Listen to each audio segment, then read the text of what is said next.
يا من صليت بكل الأنبياء، يا من في قلبك رحمة للناس، يا من ألفت قلوبا بالإسلام، يا حبيبي يا شفيعي يا رسول الله، بأمي وأبي فديتك سيدي، صلاة والسلام عليك يا نبي.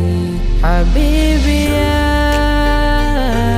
محمد أتيت بالسلام والهدى محمد، حبيبي يا محمد يا رحمة للعالمين يا محمد، يا من حليت حياتنا بالإيمان، يا من بجمالك علمت الإحسان، يا من نورت قلوبنا بالقرآن.